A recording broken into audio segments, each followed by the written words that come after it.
Lululemon's performance-driven fabrics and designs are made to help you feel great, so you achieve more on the mat, in the gym, or on the trail. So it only makes sense to bring that innovation to your everyday life, too. Introducing Easy 5 pants. Dynamic, structured, unrestricted. Easy 5 is the brand new 5-pocket pant, raising the bar on everyday performance. Lululemon, athletic innovation for everyday life. Shop now in store or online. When you want your spring break to feel like... and your kids' pool day to feel like... and your hotel bed to feel like... ooh, and room service to feel like... because at Hilton, hospitality feels like... Your cabana's ready. Would you like fresh towels? it matters where you stay. Book now at Hilton.com. Hilton, for the stay. This episode is brought to you by Redfin. You're listening to a podcast, which means you're probably multitasking. Maybe even scrolling home listings on Redfin, saving homes without expecting to get them. But Redfin isn't just built for endless browsing. It's built to help you find and own a home. With agents who close twice as many deals, when you find the one, you've got a real shot at getting it. Get started at redfin.com. Own the dream.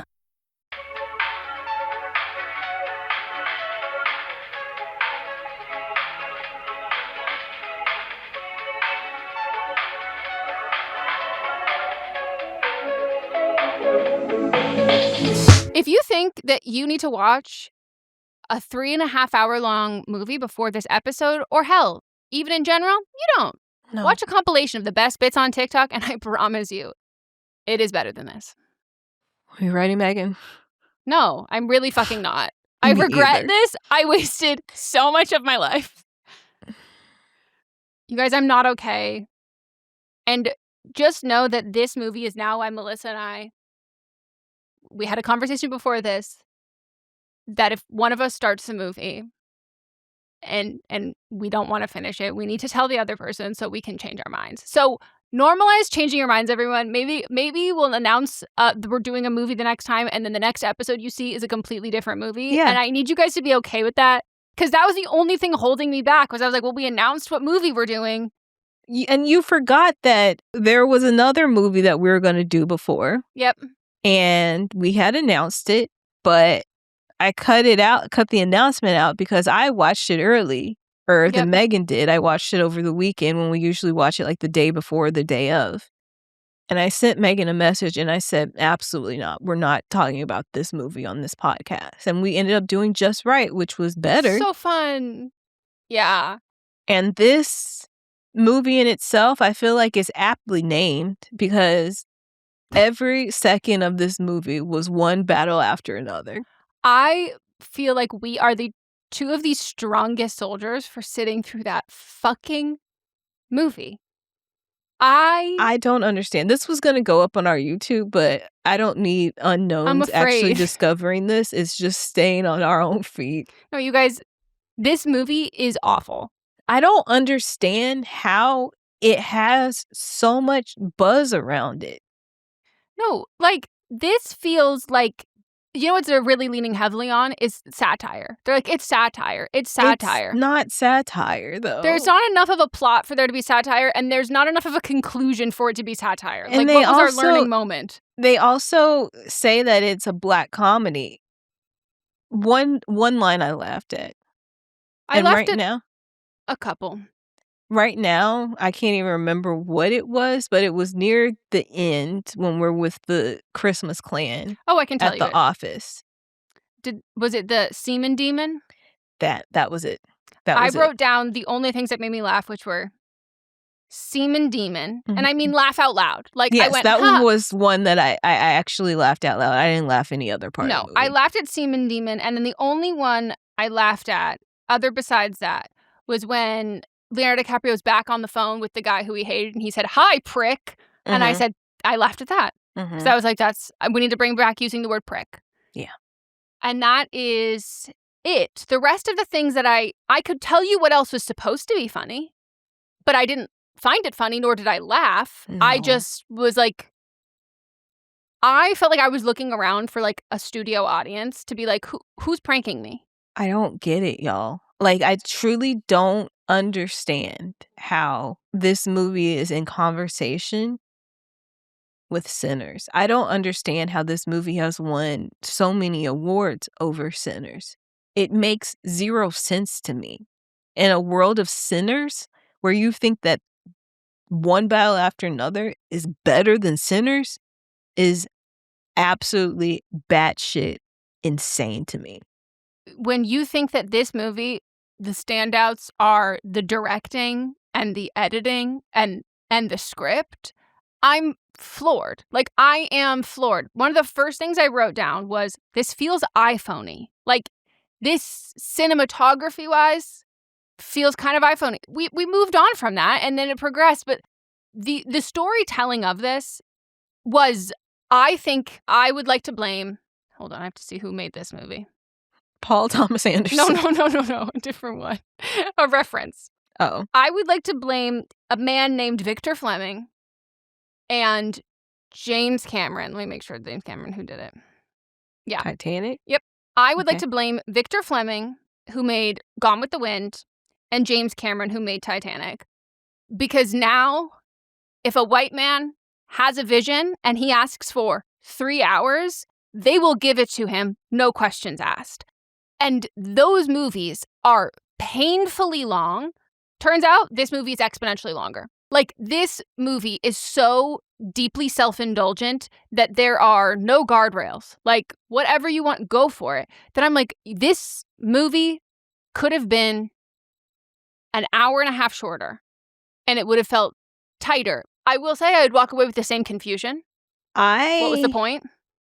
I could also see, and this is something that I think should come back, are miniseries.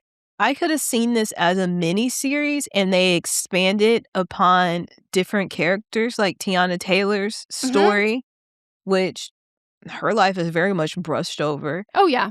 I could see it also being like we getting more about Regina Hall. We could actually know what year we're in.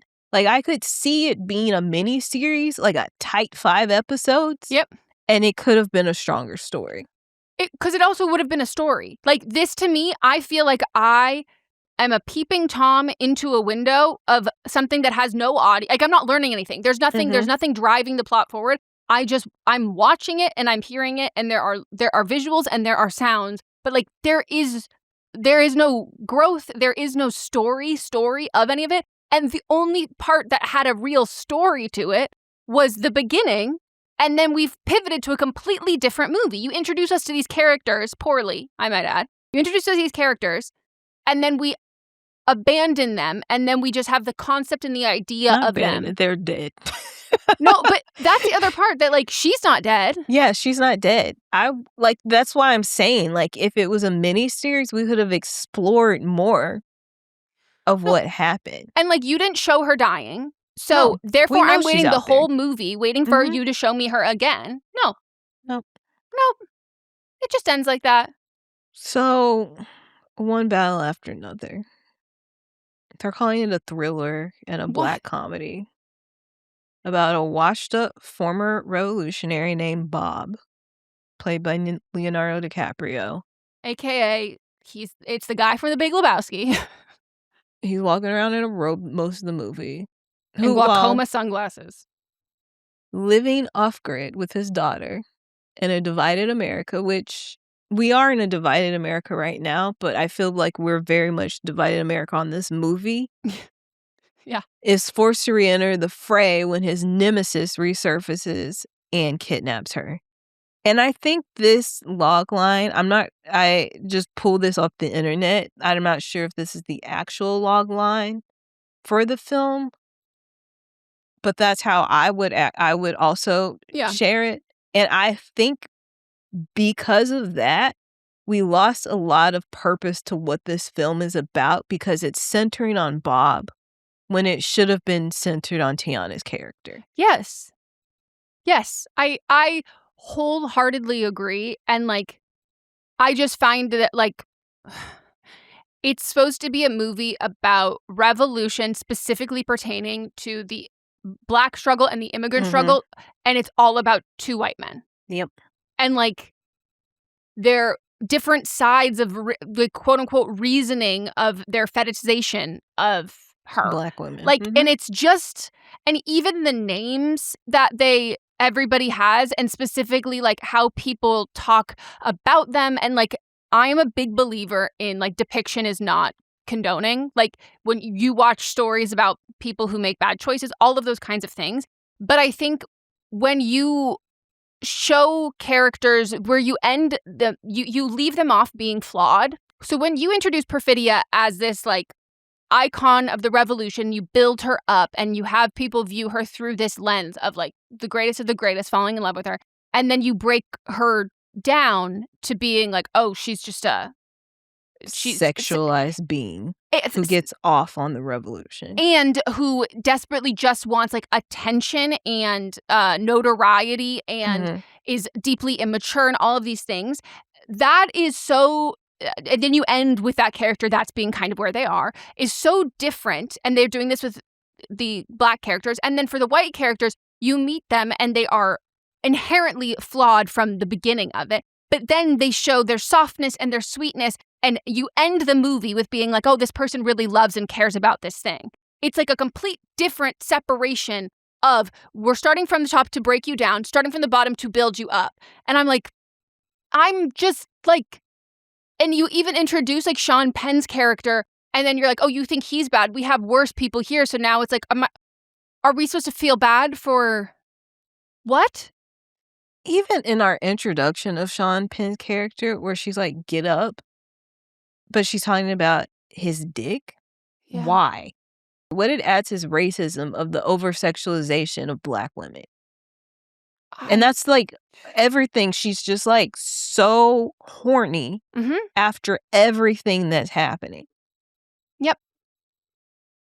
But then somehow, when she does the thing that puts her in witness protection, suddenly she's not horny anymore because it doesn't move the plot forward. Suddenly she can just walk away from this and leave this, and she's just gone, and we never see her again. Yeah, and we're supposed to believe that Sean Penn's character is so in love with her that, and also she would rat out everybody. That made no fucking sense. Because she is,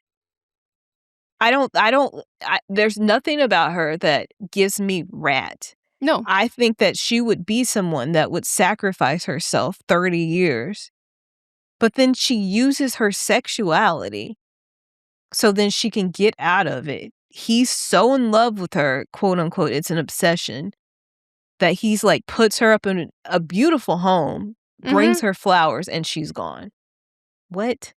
It makes absolutely no sense. And there are, like, glimmers of moments where I'm like, you could have focused on this, the nuns. I go, this could have been actually interesting. Yep. No, we don't get that. We don't get that.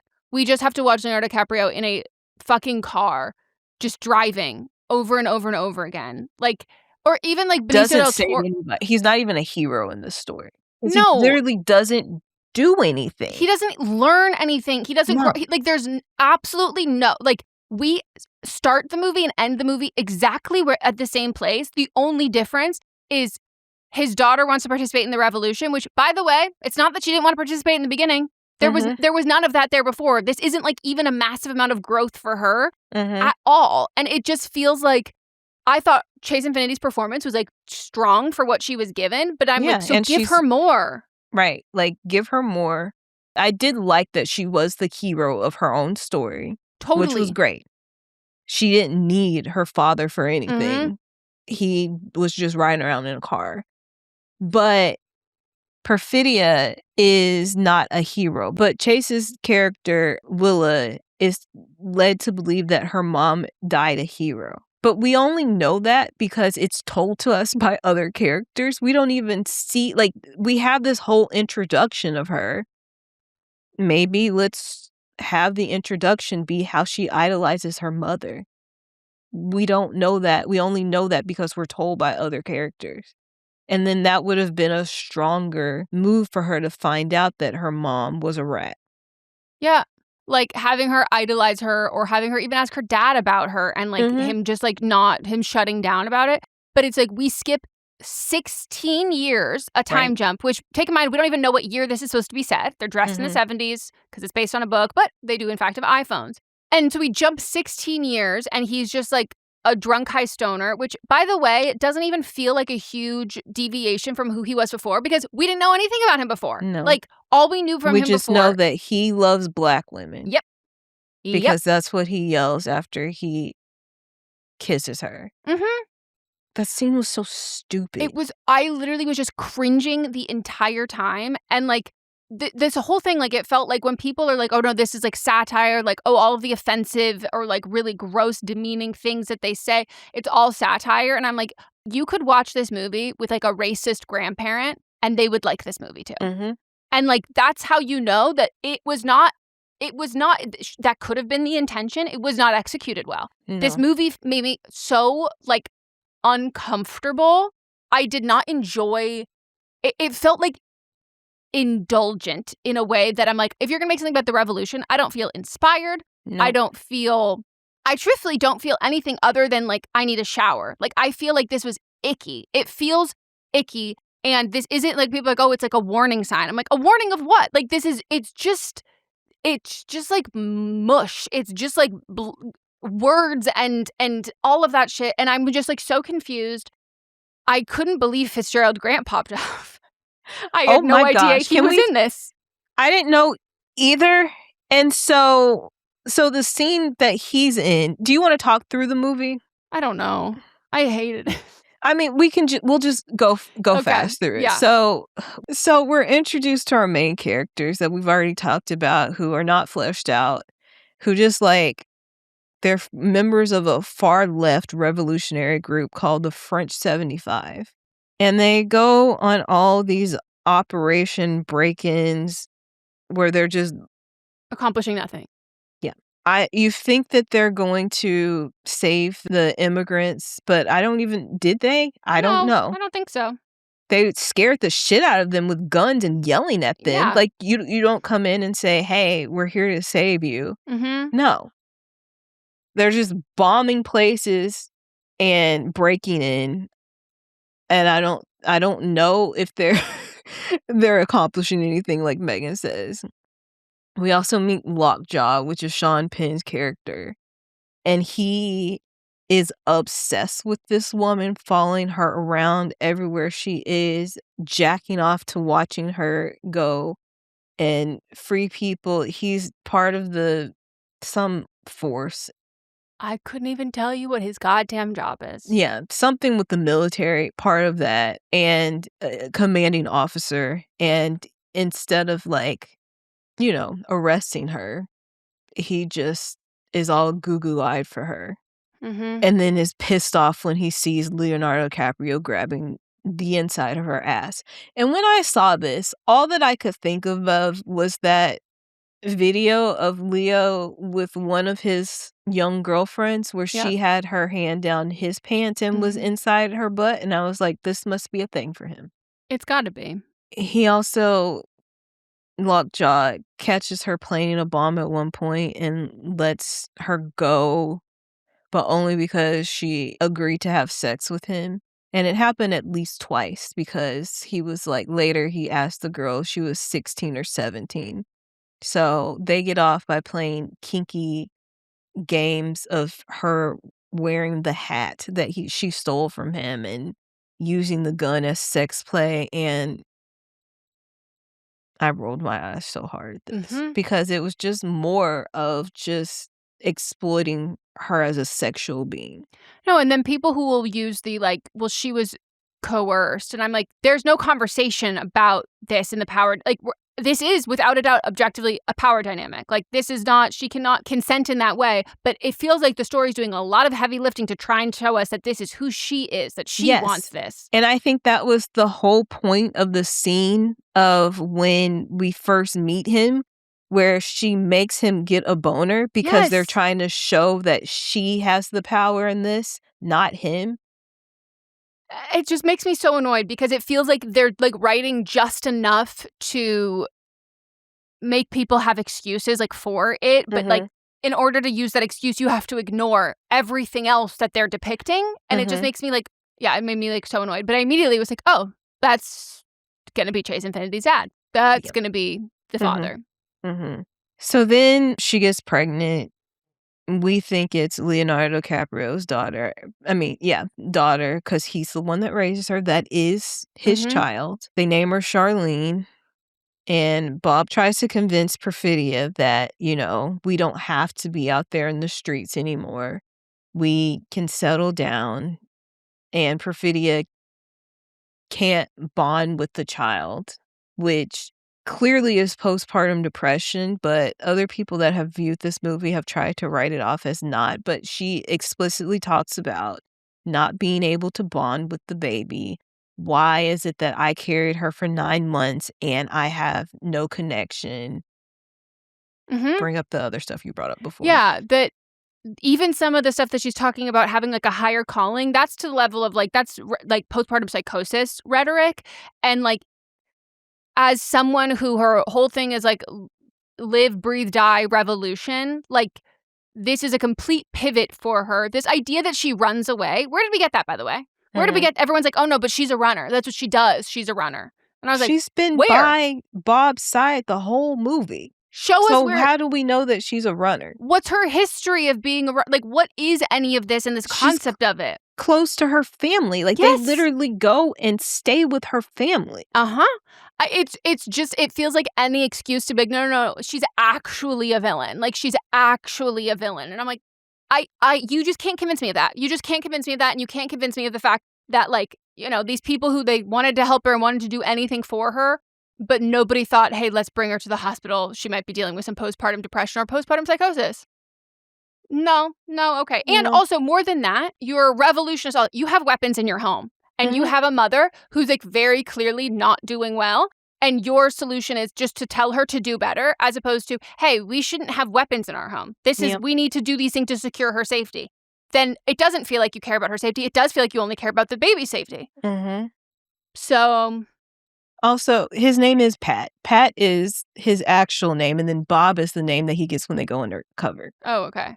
So I don't even think we need to know his real name, because they only refer to him as that for like what the very beginning. I mean, they call him by his nickname, which is Rocket Man. Yeah. So Perfidia leaves. And then we jump 16 years. We jump 16, but also like she has ratted out everybody that's part of the French 17, and the military goes and kills all them. She kills someone. She which kills is somebody. So out of character. Yes, when they go to the bank, which I think it was her trying to gain control again. So they go rob a bank. She kills somebody. I also want to note that this is a black man that she kills. Yep. So she kills somebody. They all go on the run. She gets caught. She gets brought in, and of course, Lockjaw is the one that. While she's being brought in, all the FBI people, because they did have on FBI jackets, all the FBI people are like rolling her in a wheelchair and taking pictures with her, taking selfies, because she is a big get for them. I'm guessing public enemy number 2. I don't know. So then she makes a deal that if she rats everybody out, and then she goes into witness protection. But she's doing all that, again, using her sexuality, because Lockjaw says that he's in love with her and he can get her out. But I don't understand why she just didn't serve 30 years. It makes no fucking sense. She would have been halfway done by the time we picked the movie back up. She probably could have got off on good behavior. Yep. Also, I don't totally understand how, like, the Benicio del Toro, his storyline, I guess his system of word of mouth, escape, people helping out, is not the same as the revolutionary one that the Leonardo DiCaprio is part of. But I'm just like, it shouldn't even have gotten that far. You should have been able to get her out. Like, if you were this, like, I don't know, it doesn't seem like these people are very, like, the FBI and all that. It doesn't seem like the French 75 was being careful enough to have not gotten caught prior to this, or the officers and all of that, they were not smart enough to catch them. Like, it just felt so half-baked. Yes, it was half-baked, but I think the officers, because they were under Lockjaw's command, I think that part is half-baked, but there's a reason, because he didn't want them to actually capture her because he liked the chase. Yeah, that's true. But on the French 75 part, their faces were everywhere. That's what I mean. I'm like, okay, and it doesn't seem like you're like moving the needle much in general. Like that. If they were, we didn't see it. Yeah, and that's my issue with all of this, is that so much of this is stuff that it's very much tell, not show. So I think Lockjaw then thinks that they are going to be together forever. And so he goes to her house that she has been put in with flowers and knocks on the door, but she doesn't come to the door. So then he goes and gets one of them things that police officers use to break the door open. I'm like, are we showing that he's not strong enough to kick it in? But anyway, because that's what would happen in another action film. But also, if she's just recently ratted everybody, does she not have a protection detail there? That's why I was like, do you there's not have nobody keys there. and access to I think it was, again, off his command. I think he really thought that she was in love with him and that she was just staying to be with him. And so that was him thinking with his dick that she made stand up. And so he wanted to be able to come and go as he pleased. Yeah. So she didn't actually have detail there. But again, that's me making assumptions. Which I think, hey, it's the only one that makes sense. She flees and goes to Mexico. And then 16 years later, we're with Bob, who used to be Pat, but now Bob, and Willa. They're living off the grid in a sanctuary city in Backton Cross, California. Which is not a real place. It's essentially Eureka. This is up, northern California, above Bay Area. Yeah. Once you get closer to the Pacific Northwest. So then Bob has become a paranoid stoner. He's very highly protective-ish of Willa, but not really, because he stays out being drunk all night. She's the one preparing meals for him. And so, yeah, there's that. Willa resents him for his substance abuse and has to parent him herself. And I did like that she yelled at him about that and saying, I shouldn't have to be the one parenting you. And I like how she yelled at him about the drinking and driving. Because there's a lot of drinking and driving in this movie. And some people were later on going, well, no, he specifically was drinking and driving as a cover to help him out. That was a good thing that he did. And I'm like, I can't with this fucking logic. Okay, well, Lockjaw has now risen up into this anti-immigration work that he's doing to become a colonel and prominent figure in the U.S. secret agencies. And then he's invited to a hotel that I'm like, this is San Diego at the Westgate. I know exactly where this is. And I see the way this man is moving, another man, and then I hear his voice, and I said, Fitz! It's like they put out a casting notice and they said, we want every notable and unnotable working actor who looks like Gavin Newsom, and we want to have a room full of guys that look like Gavin Newsom. And they said, we know the man for the job. You know who's going to spearhead that? Fitzgerald Grant. Yes. And so he has this clan. They're called the Christmas Adventure Club. It's so stupid. And I'm just calling them the Christmas Clan because that's what they are. They're white supremacist secret society. Who's obsessed with Santa Claus, and because they're it's Christmas. Under his eye, Saint Nick or whatever. It's so fucking weird.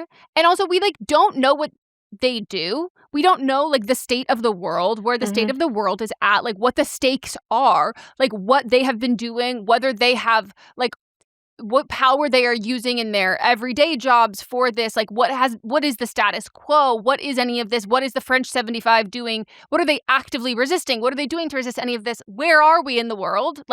Timeline wise, none of that. It's just these guys are white supremacists. Okay. Not to be okay, but okay, white supremacists I was half expecting him to go into that closet and pull out a white hat because I go, I don't know what timeline we're in. That's why I'm calling them the Christmas Clan. Because I'm like, are you hanging people? Like, where are we at? Like, are you passing laws in present day? I think that's what it is that they're passing laws and then have all this showing anything. They didn't. We don't know. It's so fucking annoying. It's so annoying, but I'm like, at least they got Fizz to play this part because I don't believe anything he's saying. You know?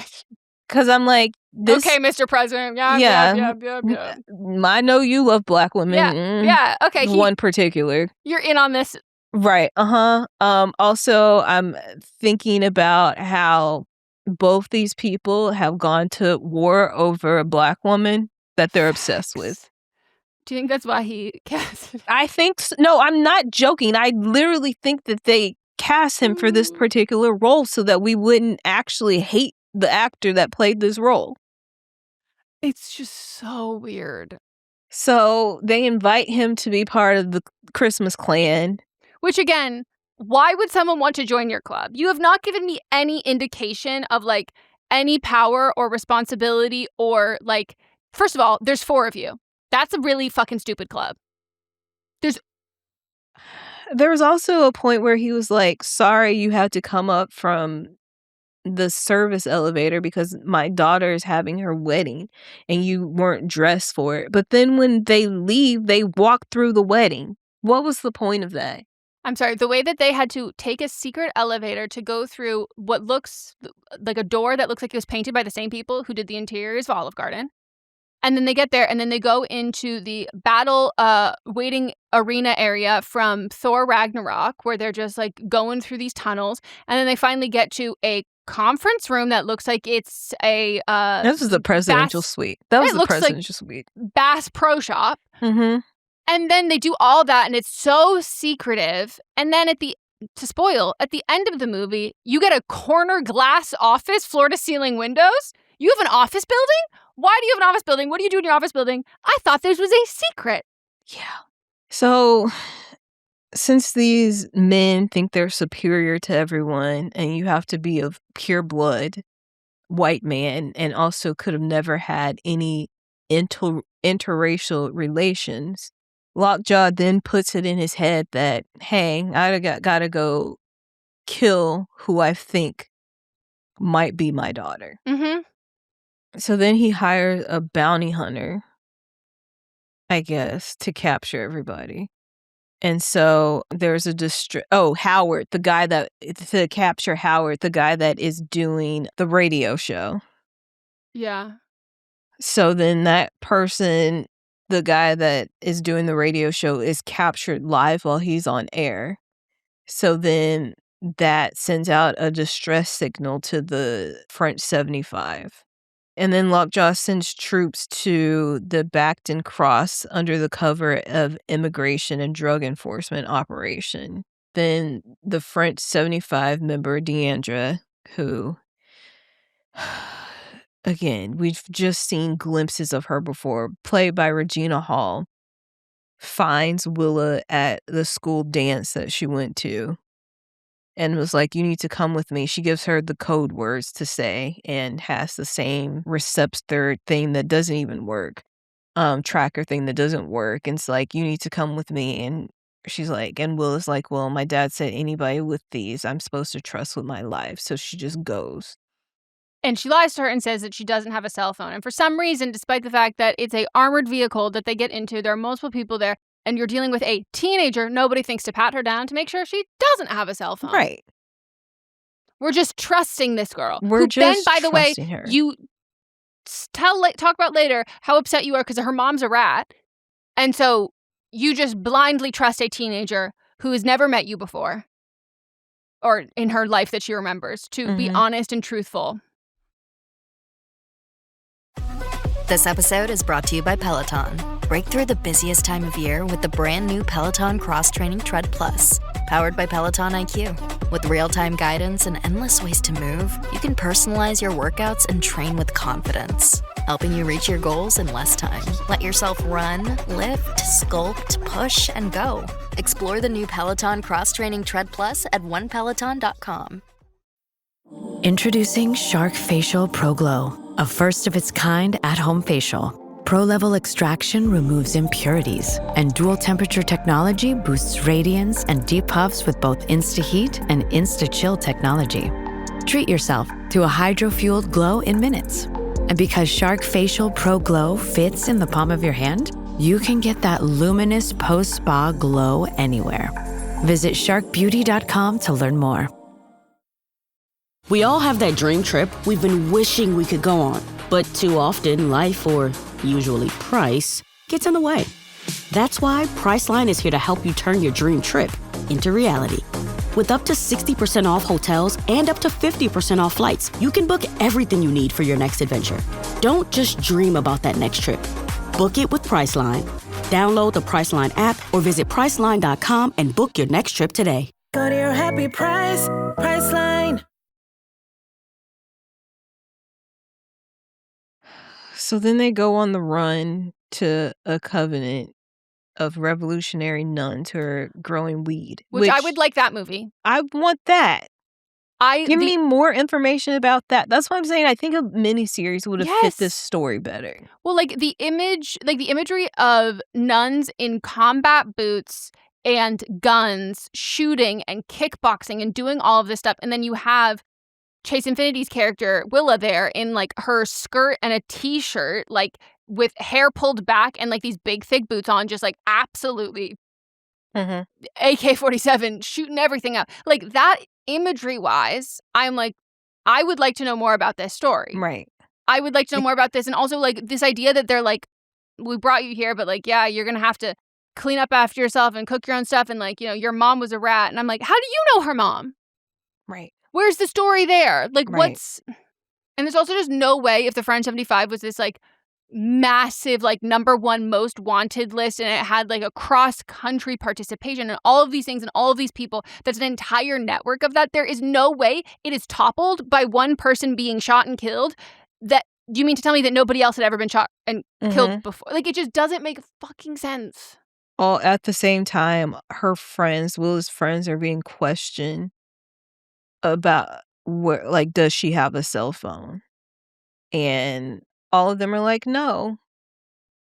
Her dad wouldn't let her have one, but then they're threatened with jail. And one of them does tell that she does have a cell phone. And I'm just like... Those are real high schoolers from Eureka High School, I'm pretty sure. Those are, like, not actors. Which checks out. I could buy that. Oh, yeah. And maybe, or at least a lot of the people that they used, the high schoolers, were actual high schoolers.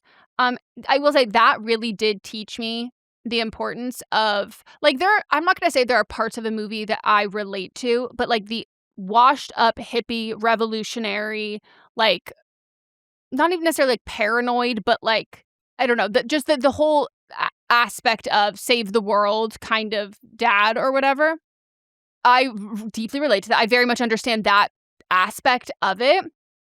But the part that I don't understand, which doesn't make sense to me, is that, like, those kids, like, we're seeing, like, nose piercings. Like, if they live off the grid, do the other students at the school, like, what is, like, that situation and the status? Because when they moved there, did they move? Was this the place they went immediately after? Or did they move from place to place? Like, what's the story that they've told people? How does this go? Because the dad doesn't know her friends, like, doesn't know who any of these fucking people are, like, is, like, so not informed about any of this. But the kids they know that Willa can't have a phone, but they know that Willa can't have a phone to the point where Willa's dad's not asking. The police are asking, and they're lying to the police, which they should do. So they know that it's not like your dad won't let you have a phone, but we know the reason why your dad won't let you have a phone is, like, a much greater reason that we have to lie to the police for.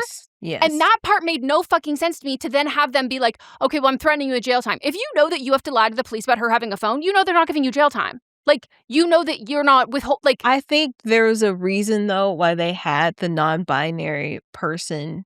Oh, because they're... yeah. Because that person would be forced into a jail situation that they probably didn't want to be part of. Yes, and it would be not. And I think that is the reason why there was so much fear that was the person that... but I guess I'm also just shocked that, like, they clearly know enough that, like, Willa should like Willa knows, but like this whole thing of that, like her being like, oh, I'm not afraid of any of this. And it's like, well, you should be afraid. Like you should know that this is like a frightful thing. But then also like, if your friends know to lie to the police about you having a phone, why the fuck did you bring your phone with you? Yes. Like that makes no sense to me. And like, that's like one of my only gripes with her character. Cause I think her character as a whole, I like her. Like I really hate when they make teenage girls, panicked about decision making, of being like, what do I do? What should I do? Like, I like the fact that she goes, I trust you immediately, and I'm gonna fight for I'm not going to like hem and haw over this. I'm just gonna act. I'm gonna do and then think later. And I like that. But the phone part and that whole aspect, it didn't make any sense. No. She would have got rid of that phone. Yes. Even if she had the phone, she would have got rid of it or asked how to get rid of it. Or if she wanted to keep her phone, there would have been a reason, and she's sending out like an SOS to her friend. Like there would have been something. But it just didn't make any fucking sense. Also, Lockjaw's men raid Bob's house. They're trying to find any clues. They see that Willa is involved with karate and get the information about where she takes karate from. And then they also find that under a bed is a tunnel. And so they know that's where Bob escaped through. And so we see him running or moving through this tunnel, and they drop some gas down there. And he escapes on the other end. And I'm like, why didn't y'all just follow the tunnel to the other end? So he escapes out the other end with his eyes burning and runs into a grocery store and steals some sunglasses. And then that's the outfit he's in for the rest of the movie. Which I've never seen a grocery store sell glaucoma sunglasses. Like, I've only ever seen... I've seen him at like the pharmacy. And if he would have come out the pharmacy, that would have made more sense, but not right at the door. No, not right at the door. If you went to the pharmacy and they would have been like on the counter of the pharmacy, not even just like I would, okay, for sure. But, and why are we wearing them the whole time? Right. I think he thought that was a disguise. So then he goes to Sergio St. Carlos, that's Benicio del Toro's name in this movie, who is Willa's karate sensei and community leader. Sergio also helps evacuate immigrants through a hidden passage. He says that he's on his Harriet Tubman shit. And then he's helping with Bob to escape. And Bob flees across the rooftop with some of Sergio's students who are very much into skateboarding. Mm-hmm. Bob falls off the roof and is arrested. We're getting right now. I'm like, all this could have been cut out. There's just so much extra that's happening here. He's also tried to call to communicate with the French 75 people, but he doesn't remember what the password is. The only good review I saw of this on Letterboxd was like an accurate depiction of the crash out when you can't remember your password. Like that's literally what this logline of the movie is. Is emotionally absent father, can't remember password, loses mind. Yeah. Which that was the only time that was the other time I laughed, because he was like, hey, prick. And I was like, that was funny. The delivery of that was funny. The Christmas clan has discovered evidence that Lockjaw had a relationship with a Black woman, including the possibility that he fathered a child with her, because somebody that was captured and interrogated told this information. And again, like, why do you have to include and they're like making this like, well, this is it essentially was like insurance. Like this was open enrollment for their club, and like this was like very pressing and important. I go, there's 4 people in your club and you don't even do anything. Right. Like, what is this? Like, we need to have this pressing issue. How do you even know who Lockjaw is? Like, it's just so disjointed. And the fact that they're all meeting in person all the time, and I go, do you have other jobs? Right. And then this scene where they've got Christmas music playing, and this man named Tim goes to this, it seems like this woman's house, mansion, and she's like, I'm going to make pancakes. All this could have been cut out.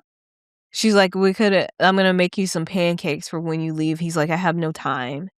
He goes down into the secret room where the Christmas clan are meeting, and they have this evidence, and like, Tim, we need you to go kill him. And they're like, Tim, you work in like family law. Like, you should kill him. And I was like, okay, that for sure. Yep.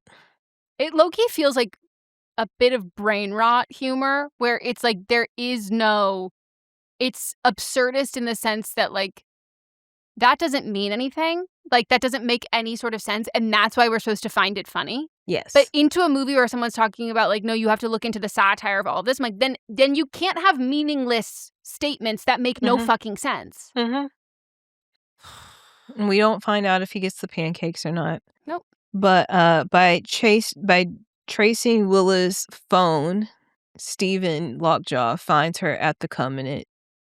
Deandra is arrested, which I wanted to care more. Yeah. But they didn't give us enough information. Stephen then takes Willa hostage, and he forces her to have a DNA test to confirm that he is her biological father, and says if these lines don't line up, then you're free to go. If they do, you have a problem. And really what this is her finding out what kind of flavor of freak is your father. Because they're both fucking freaks. Sean Penn in this role, people are like, he was perfect casting. No, I was so uncomfortable. I know that was the fucking point. I cannot stress to you, I don't know why he walks like there's a thumb up his ass the entire time. The voice that he's doing is like RFK adjacent. The whole thing is like, I just don't know how we're supposed to believe that he truly loved Perfidia and he really thought she loved him back. And he was so heartbroken by that. He also doesn't think that she's dead. Do you know what I mean? Like, he doesn't know where she's at. And you're trying to tell me that you were fucked over by her and you loved her so much and all of that this is the child you share together, that you're now going to kill her. Right. It just does not make sense if we're supposed to, like, actually believe that he loved her at all. Yep. So Sergio then arranges for Bob to escape custody and drives him to a Covenant by pretending like he has diabetes. I liked the escape scene because it was women and they got to speak again, because the beginning in the movie, women got to speak and then not so much after. But he's also like shocked, and I'm like, there's no way you were doing anything remotely successful in the revolution. You can't even pick up on like subtle cues. No. You're too slow for this. Right. And he's also finally got where the rendezvous point is, because he pulled a password thing where he was able to talk to the higher ups and said something about pussy, because that's how women are defined in this movie. Yep. So then he goes to the Covenant, saves no one, has this weapon after they've been in a car ride, and he's jumped. Well, he didn't even jump. Sergio forced him to fall out the car so then he could get away, because he has no ability to act on his own. Nope. And so Sergio is then pulled over and he's arrested. And then Bob gets to the Covenant. Everybody's gone. He tries to kill Lockjaw and some of the men, but his rifle fails. Then Stephen Lockjaw hires Avanti to kill Willa because he finds out that she's his daughter, and he can't have proof that he's mixed the races. And so he has to get rid of the loose ends. I know this is adapted, but I do find it, I don't know, I'm like writing these scenes and like coming up with them, like how can we show all of these people, like the stuff that they say, I had to like look up what some of these things meant, because like I know they're being racist and horrible. I knew exactly what all this stuff was. But that's what I'm saying. Disgusting, and I'm glad that you hadn't heard any of this and I stuff. like was looking it up, and a lot of them are like, it did not help with the timeline, because a lot of these terms were not present day stuff. But like, it's not like we're referencing like Andrew Tate. We're not referencing like anything modern to like put us into that modern position. That like the fact that we have so many fucking scenes of white men together just saying the most horrifically racist, heinous shit together, going completely unchecked through the entire movie, I find like completely antithetical to the idea that this movie is a satire and this movie is about revolution when, like, nothing, like, it just feels exploitative and, like, fucking gross. Even in the scene where Willa's date is coming to pick her up and Leo says some racist slurs towards her date who's Mexican. And I'm like, that just felt like you said it. It didn't feel like it was scripted. And why? Like, if you're such this leftist revolutionary, why are you using this slang? No, ultimately, this slur. To me, this feels like, and that's like, it boils down to like what I dislike the most about the movie, because I think the only point that I can, of the whole movie, I can pull out is like the trying to depict that the ultra left, the far left, is just as bad as the far right, and that there are so many flaws on both sides. And I'm like, but I'm not actually seeing any leftism. I'm not actually seeing anyone do anything at all. Like, and it just felt like so performative. Like, it felt like a performance of this guy never actually believed in any of this shit. He was just there for a girl that he liked, and he's a fucking bigot, and like everybody else here is a bigot as well. But then you have this, you meet the nuns, you meet Regina Hall's character, you have this, who are people who like clearly have like done shit and gotten shit done. But I'm like, but what was it? Right. What was it? All I'm seeing is awful white men on both sides. And then the collateral damage of everyone in between, and the world is still at square one. Right. Protein is now at Starbucks, and it's never tasted so good. You can add protein cold foam to your favorite drink or try one of our new protein lattes or matcha. Try it today at Starbucks.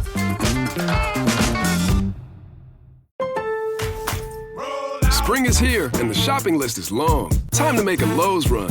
Buy 3 bags, get 3 free of Stay Green 1 cubic foot garden soil. Plus, right now, members can earn 4 times the points on an eligible purchase. Start spring off strong with these deals and more.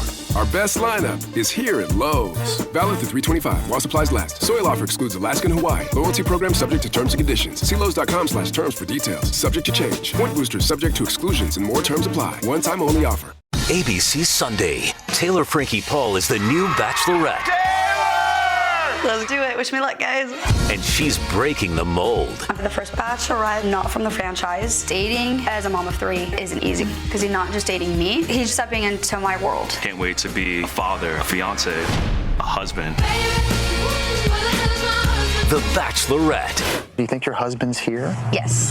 Season premiere Sunday, 8/7 Central on ABC and next day on Hulu. Stephen then orders Avanti to deliver Willa to a far-right militia because Avanti refuses to kill a child. And then Tim tracks down Lockjaw while Lockjaw is driving on a street and shoots him in the face. And Lockjaw's car crashes on the side of the road, and Tim leaves him to die. Take in mind, he does get out of the car to make sure that he's dead. And he checks on the car. Not the only person that makes sure that checks on him. Yeah.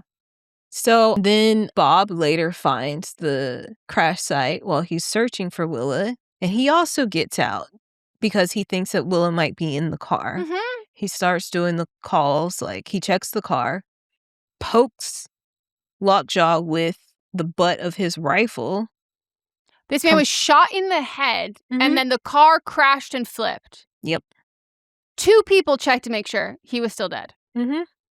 Then Bob starts yelling across the desert with code words, trying to get Willa's attention, but she's not there. And then Avanti delivers Willa to the militia, but he has a change of heart and he doesn't actually leave her. He then goes and shoots up the militia. And dies. And dies while doing this. So I guess him and somebody else shot each other at the same time. And like, for what cause? Like, what was the cause that you died for? You never had to take her. No. And like, you could have just let her go. Also, why didn't you cut her hand? When you undid the cuffs, why didn't you undo her hand? No, I don't get it. Like, you also stayed. You stayed in your car because you're having second thoughts. And now you die for this girl who You haven't, like you said, made sure that she's going to be able to effectively get away. You don't even get, she has to go to your dead body and get the fucking keys out of your pocket. But I'm like, so what did you die for? What cause do you think that was? Like, I think it was just saving a Black girl from being murdered by a white man because he was indigenous. I think that's what it was. But at the same time, I'm like, but you also... You didn't have to take her.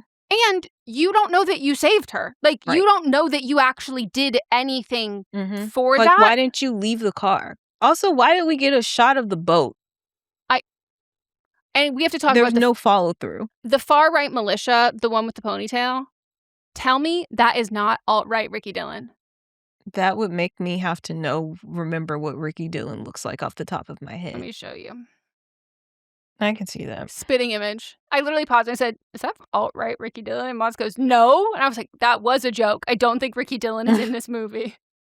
So then she gets in the car and is driving with her hands still tied together. And also, in this moment, I'm thinking, you have training in karate. I've also just watched 1 or 2 videos on how to escape from zip ties. Why did you not just raise it up and break it down? Because that's how you break a zip tie. No, and like she did the whole thing to get them from behind her to her front. And I go, okay, so you know what you're doing here. Okay. At least let us see that she tries to do that, because that's pretty common knowledge. I don't know. And I also think at the convent where they were teaching you how to shoot a gun, I think they probably would have gone over some of the other things. Right. She's driving the car with her hands zip tied, and Tim begins tailing Willa while Bob is trying to catch up. And then we have the longest... I can't even call it a car chase because they're so far away from each other. No, it's not even an action scene. It's just driving and getting close-ups of the road.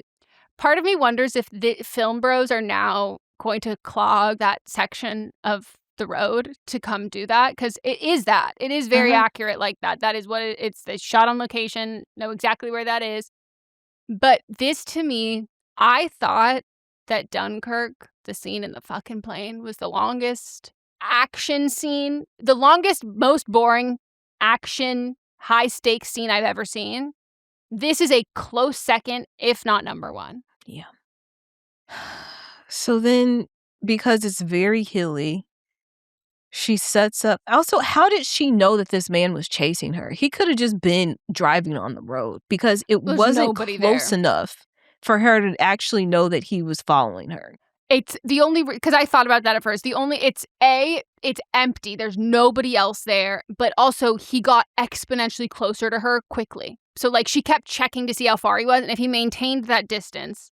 But how many times have you been driving in the mountains and hills of California where there's a car so far from behind you and you're driving slower because, you're just driving normal speed, and they come speeding up behind you and pass you, but he didn't even get close enough to pass her.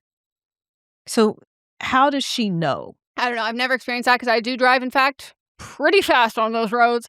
So I do think that, like, in, like, the middle of nowhere here, like, there's road etiquette in the sense that, like, you wouldn't get... unless the person's driving very slow.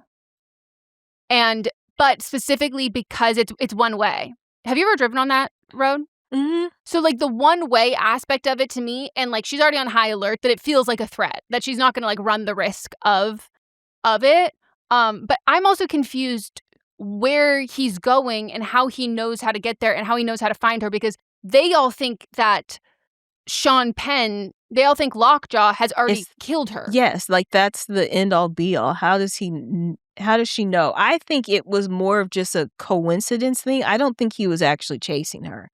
I think that he just happened to be on the road, and then she felt paranoid that he was following her, but he wouldn't have known that that was her. And it was just supposed to be like a root for the good guys that they got rid of a bad guy. So and what they're happens, also both trying to leave. Yeah. So there's only one way out. Yes. And so she gets out the car because it's hilly. She gets out the car, leaves her car, at the bottom of the hill.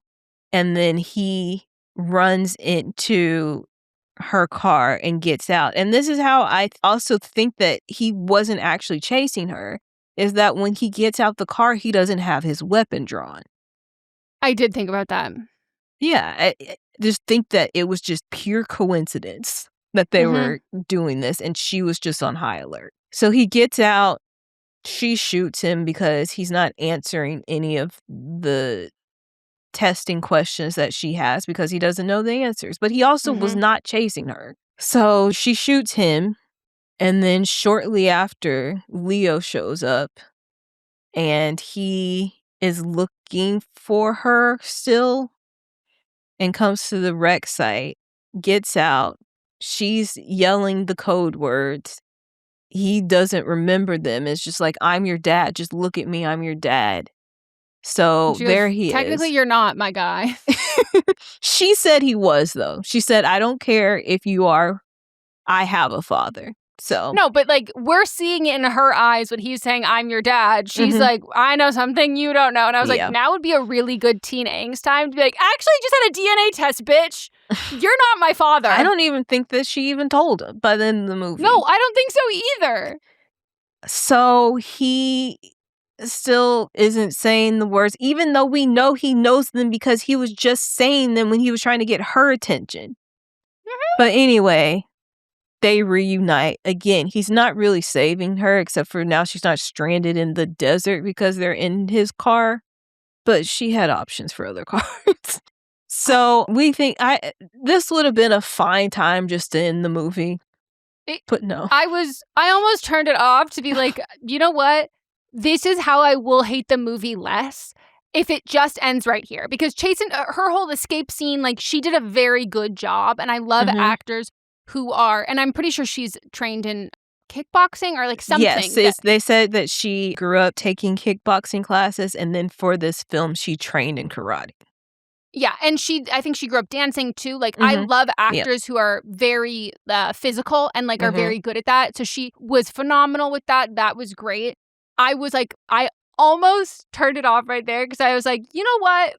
Okay, you've somewhat won me back in the recency bias of the last like 2 minutes of this, that I was like, okay, because also her getting out of the car was exactly what she should have done. Like that was like perfect, great, the only smart person here, wonderful, great. But then I kept watching, and then I hated it even more.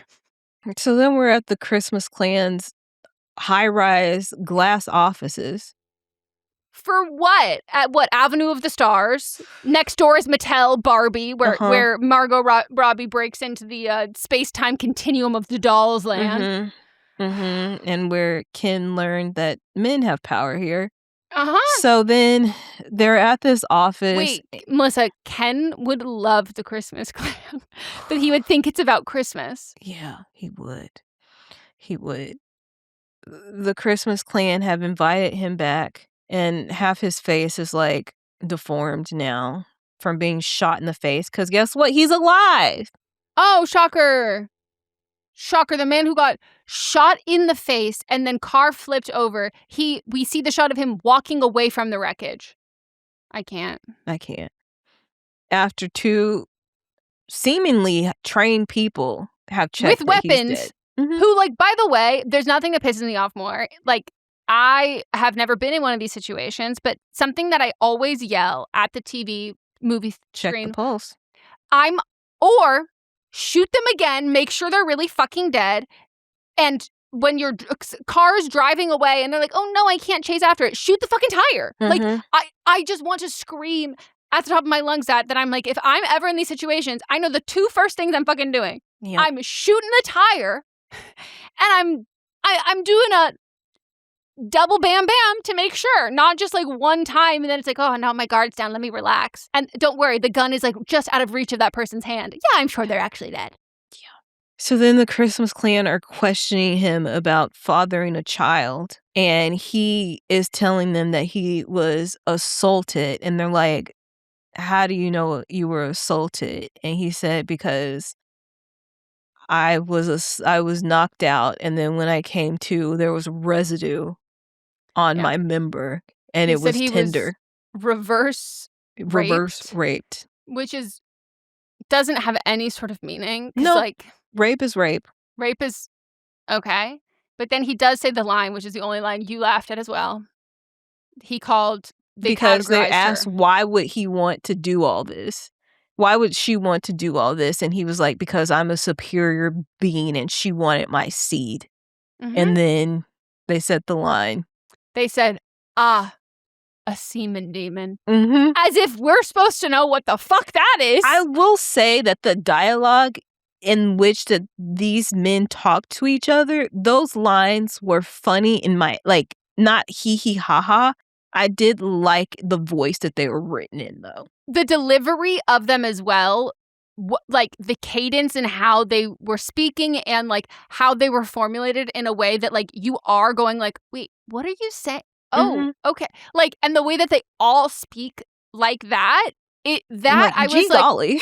yes, I was like, okay, that is, but then the fact that like, that's not how Sean Penn, like he doesn't have the same kind of cadence to it that I'm like, that part, yeah, I wasn't laugh out loud funny, but like that to me was, or like when like when Willow was like asking him something about like, why are you wearing such a tight shirt? And he was like, I'm not gay. I'm not. She's like, I didn't say you were gay, but like, yeah, you have lifts on. Yeah, you've got, and like, you obviously want some type of gender affirming. And he was like, I am not a homosexual. Everyone's like, this is like an RFK impression. Yes. It was just like so, but again, it felt like every character was in a different movie. Mm-hmm. You've been there, settling in for an evening of TV only to waste half the night scrolling. Enter Fire TV, entertainment with zero effort required. Fire TV serves up personalized recommendations from across all your apps. Not sure what to watch? Just tell Alexa Plus what you're in the mood for and she'll pull up the perfect recommendation. Problem solved. Stop the scroll, start the show. Find what you're looking for with Fire TV. Subscriptions may be required. Refreshing wild cherry cola meets smooth cream. The treat you deserve. Pepsi Wild Cherry and Cream. Treat yourself. Picture this. A curve in the road. A change in plans. Well, what do you say? With the all-new Audi Q3, the answer's always yes. Yes to adventure. Yes to escape. Yes to performance. Yes to comfort. Yes to right now. Because saying yes without hesitation, that's real luxury. The all-new Audi Q3, made for the yes life. So then it seems like that the Christmas Clan have bought his story and they give him his own office.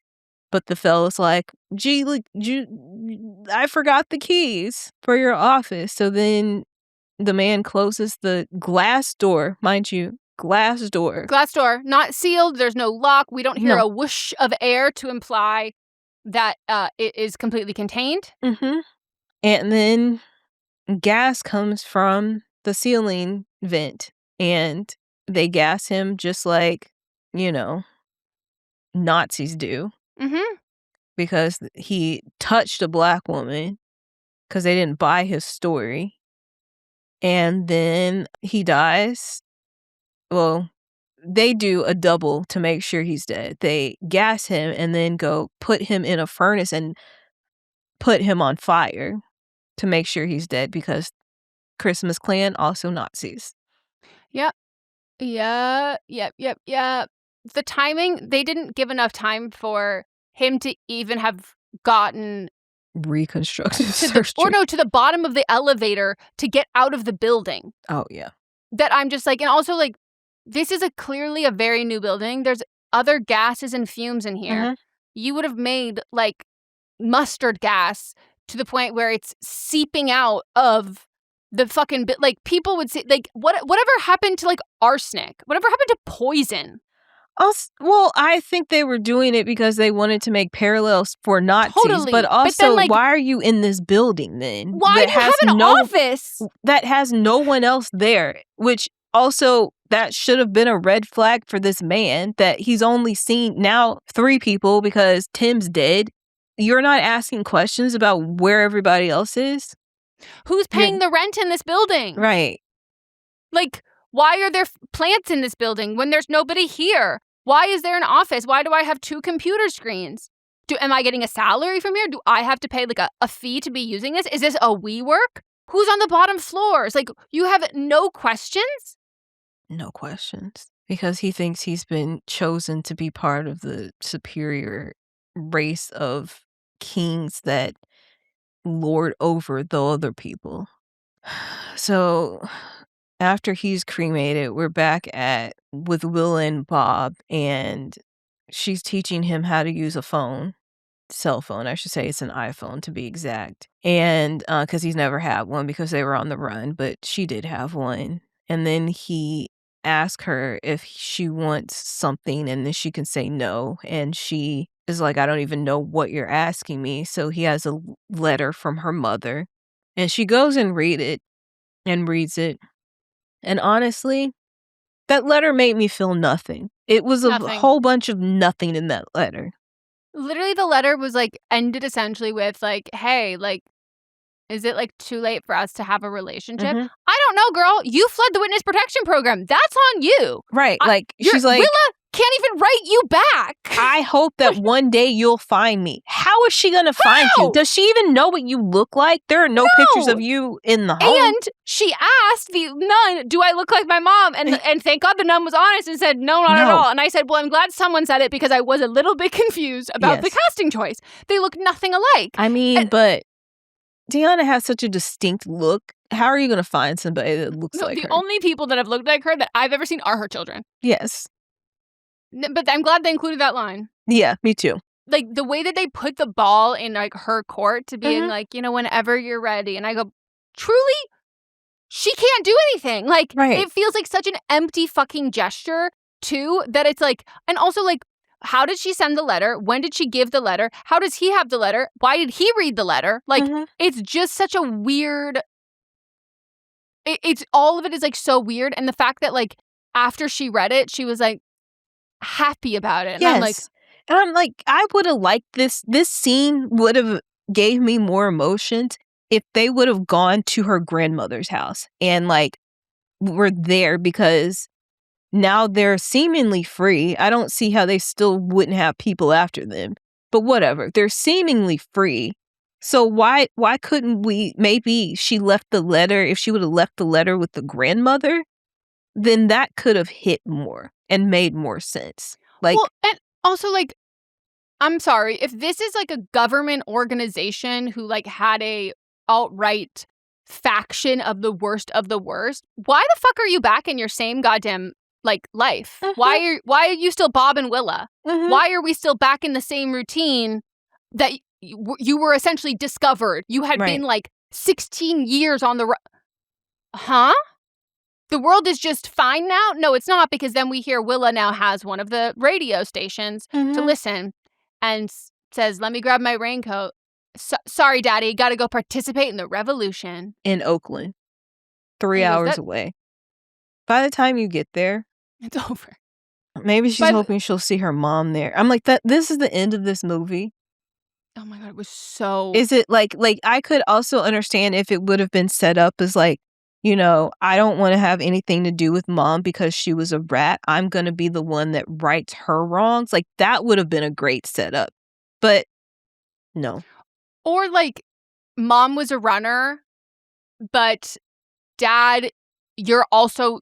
Like, Dad, you're running from responsibility, you're running from emotions, you're running from life, you're running from growth. Mom ran, but I don't know what she ran from. And so now, like, her character runs back to the nunnery, to, like, someone else, like, for this, as opposed to, like, no, we're back where we started with you parenting your fucking dad, who has grown not at all. There's, like, no self-reflection. There's nothing. It's like, wow, what a crazy weekend that was. Huh? And you're sending the daughter you care so much about that you go to the end of the earth for. You're sending her back at the same fucking high school? Right. But also, why wouldn't he go with her? If he was such like revolutionary before, why didn't he go with her? No, he wasn't. And that's the whole thing. It feels like the ultimate thing is supposed to just be Perfidia was the ultimate manipulator con artist that she made these men into. These men molded themselves to be whatever that they thought that she wanted them to be. But like, she's not even fucking here anymore. And this idea that like she all powerful, all controlling pussy, that it's like, oh, I'm so enamored and just entranced by this that like I have essentially halted and I am forever a de-aged 35. Like, it just like doesn't make fucking sense. It doesn't make any sense. It doesn't make sense how your daughter knows all these secret codes that you somehow can't fucking remember because who taught her? You. Like, you're the only window that she has into this. How did she learn how to be a great revolutionist if you have not shown her any of that? Like, it's just so, like, who signed her up for karate? Like, how, like, I just don't get it. And I also do not really understand this whole, like, concept of them living off the grid, but then, like, she goes to school 5 days a week, which is very much on the grid. But it doesn't seem like he's cool trying because her teacher has a nose ring. Yeah, it seems like they're like he's trying so hard to like escape and be secret, but like you're not at all, actually. Yeah, like at all. Why wasn't she homeschooled? Well, why did you let the karate studio put a picture of your daughter up on the wall if you're running from the law? Not even like right at the door when you walk in and you can see it through the glass. Why you don't care that much? It pisses me off. So that's that movie. Fucking hated I it. truly don't understand why it's getting the notoriety that it is. But it could have been good.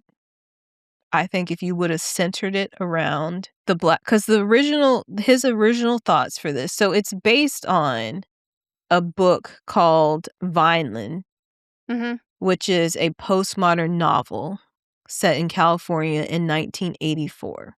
And then it's told through flashbacks through the 1960s. But also PTA, Paul Thomas Anderson, he loved that book, but he put it down because he thought he was too close to it to do an adequate adaptation of it. So he put it down and then was writing or had an idea for a screenplay about a female revolutionary and then eventually married the two ideas together. And I'm just like, then why not just stick with the woman? It could have been so much better. You stick with the women of the story, but, you know, women, we got to write our own shit. Yeah. Well, to me, it feels like a revolutionary version of a princess movie where the princess is locked in the castle the entire time and the movie's just about the man trying to like rescue her. That like she's the plot device and that's it. And I think that what he thought was the plot twist of having Willa be the one to save herself from everything was like the revolutionary part for the next generation, but it just was not executed well. No, none of it was. And I'm like deeply impressed that the individual actors were able to deliver such strong performances with the material that they were given. Like, I think that's why a lot of people are falling for it, because like, I don't not believe anybody in these roles. Right. Like, it's not like I'm like, oh, that's so-and-so acting as so-and-so. But like, the story just does not make fucking sense. And it is ultimately pointless, specifically for the reason that the defense of it being nonsensical is that it's satire. It needs to make more sense than if it's satire. It has to make sense on multiple levels. And it doesn't with that. And I think because people are delivering like very good performances, they're like, oh, this must be great. And it's not. And that's the part that I think is wild that he was nominated for Best Director, because like that is... And adapted screenplay too. Those are the two of everything that I would have been like, those are the two that this should be a Razzie for. Yeah. Okay, what do you rate I don't even want to give it a rating. It doesn't... No, I would like to join a nunnery so I can learn how to shoot a gun to shoot this movie up.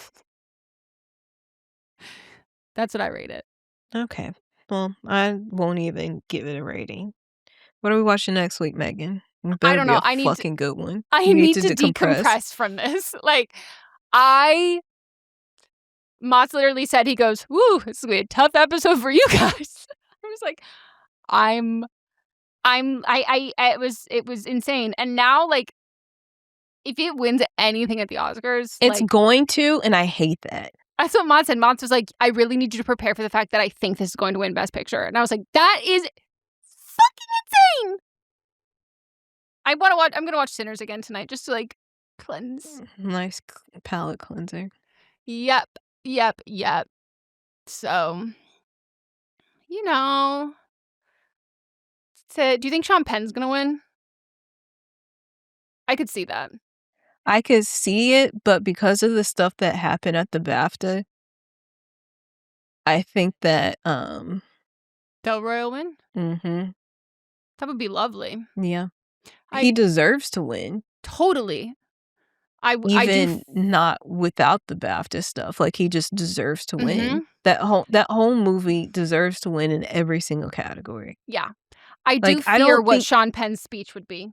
Yes. I also, like, I don't understand how our guy, Ryan Coogler, is not winning every single Best Directing award because he created a new way of directing film. Mm-hmm. He worked with a cinematographer. They figured out how to make it so that twins are touching in a film and their faces are both in. Like, this, what he did is revolutionary. He didn't even win the DGA award. This movie won the DGA award. Well, Melissa, one of them is a movie about Black people made by a Black man, and the other one is a movie about white people saving or being better than Black people made by a white man. Mm-hmm. And both people can be like, as a leftist, I think that One Battle After Another was even better. And I go, no. Like, it's just, like, fundamentally, like, you cannot separate the who made this, especially again going directly up against Sinners. Like, there is absolutely no way you can look at that and tell me that that is a better movie. And again, like, I can't imagine what Marty Supreme is like if people are having the same conversation we're having with Marty Supreme versus One Battle After Another and Sinners, when we're having this battle with One Battle After Another and Sinners. Like, I saw this tweet the other day that was, I don't understand why in Sinners the Klan didn't show up during the jukebox while they were at the club, and then the vampires could have fought the Klansmen alongside everybody that was left in the movie that didn't get turned. And somebody that makes that type of comment is the person that enjoys this movie, because those are the people that want white people to be fighting white people because they think there's a good and bad of white people and don't want the Black people to just be the heroes. No, they're watching the movie with their ears plugged and their eyes closed. They were like, it seemed like the Klan showed up out of nowhere. How? The movie has a scene where the twins are buying the place from a Klansman. They literally ask, "Are you Klan?" And the man's like, "The Klan doesn't exist anymore."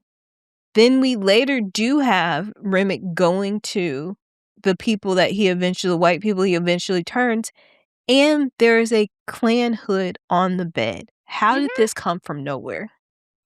But those are the people that are voting. We need less men. Or make it so that when years ago, I was doing an internship, and the white man that I was working with, he didn't vote. He just gave us the interns his login, and we voted. Have your interns vote for you. Have your interns and have your assistant vote for you. Mm-hmm. Like, if anyone hasn't seen, I forget what year it was, 2018 or 2019, the article that kind of like blew the lid off of, which is what led to the new rule that you have to watch all of the submissions to vote. This article that basically was like, oh my God, it's anonymous. There's no names. There's no whatever. Mm-hmm. You can tell from these fucking simple ass answers, it's all old white men. Yep. And it was like abundantly clear that I was like, well, I'm not watching that. Like, I'm going to vote for this instead. And then, ugh. And it's like, oh, okay, this is who is voting. Okay, yep. That's who this is going to go to. But I do think that, like, I don't know. It's just so odd because they made Leonardo DiCaprio like work so hard for an Oscar. And like he ended up winning for something that a lot of people think was like definitely not his best performance. And it's like they're Hermes trying to like make people work for a Birkin. But it's Leonardo DiCaprio. But now I'm like, cool. So now you have Leonardo DiCaprio against something that should obviously win. And if you give it to him, after he worked so hard on all of these other fucking movies, you give it to him for The Revenant, and then are you going to give it to him for this? And if he learned anything at all from his movie or anything like that, if I was him, would be offended. I would just walk down and give my award to Michael B. Jordan. It would be an Adele Beyonce. So, all right. Join us next week for something. It'll be in the show notes. But it'll be good. Yeah. This is a Sister Sign production hosted by me, Megan Rinks. And me, Melissa D. Montz, plus Diamond Imprint Productions. Post-production by Coco Lorenz. Production assistance by Melanie D. Watson. And music by Ryan Hunter and Giacomo Picasso. At Blinds.com, it's not just about window treatments. It's about you, your style, your space, your way. Whether you DIY or want the pros to handle it all, you'll have the confidence of knowing it's done right.